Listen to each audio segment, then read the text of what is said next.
Welcome to Multiversatile. My name is Jake Long, and here we talk about everything having to do with superhero movies. Today's topic is, of course, Ant-Man 3. There are mixed reviews, but so far the critic rating is not looking good. Critics can be a fickle group, but they usually give Marvel movies decent scores, so this news is a little bit unsettling. Perhaps critics more than anyone else are getting superhero fatigue. Now, I personally think that superhero fatigue only happens when you see one too many bad superhero movies. Honestly though, not every moviegoer is going to want to see every superhero movie, but the chances are much greater if their friends and or family members recommend it to them. I personally won't see the movie until later today, so I'm trying to avoid as much news as I can. That is difficult though, and it's honestly hard to avoid seeing too much footage of the movie beforehand. This is nothing new, of course. They've always released a lot of footage, especially for movies like this, but I think that watching too many trailers and clips of the movie before you see it can lead to a disappointing movie experience as well. I've seen the two big trailers, but I've tried to avoid all other clips because I feel like I've already seen a lot. I know there's a lot more context to gather,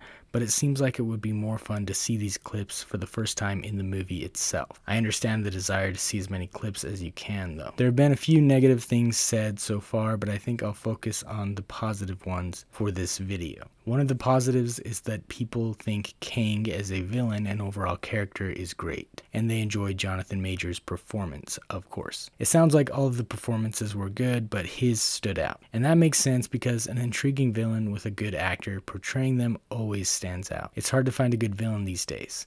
It seems as though Marvel Comics is generally considered worse than DC Comics when it comes to villains, but their big bad villains have really been delivering so far in the MCU. Of course, we've only had Thanos and now Kang. We haven't seen much of Kang, but it sounds like he's going to be really great.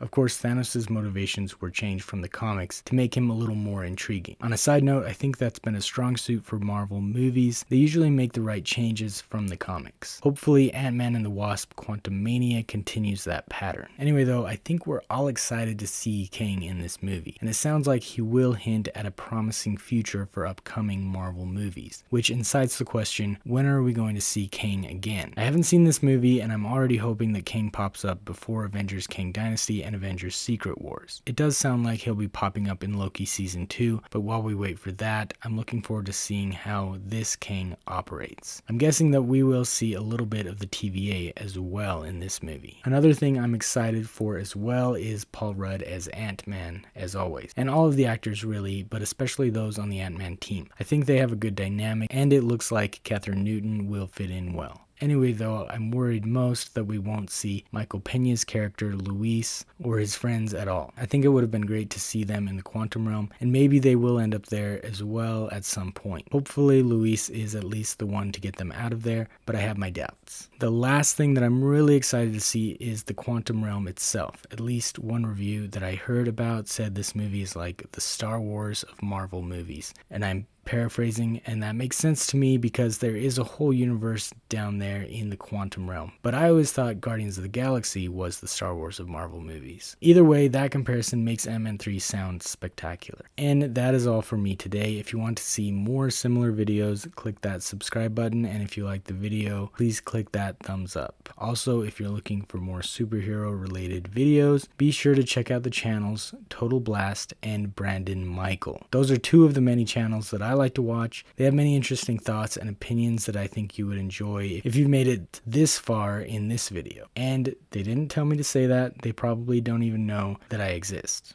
Anyways, if you guys have videos too, I'd like to watch them. But if you don't, that's cool too. Let me know about them in the comments. Also, leave a comment below if you feel so inclined. Also, leave a comment about anything else below. If you want more Ant-Man Mania, I'll be posting a brief review about the movie on multiversatile.com probably tomorrow. In the meantime, you can check out this post on multiversatile.com titled Ant-Man and the Wasp in the Multiverse. So that's a lot for you to do. So I'm just going to leave this screen up for a while. So you can open those all up in new tabs if you want or not. No biggie. All right, thanks for watching and take care.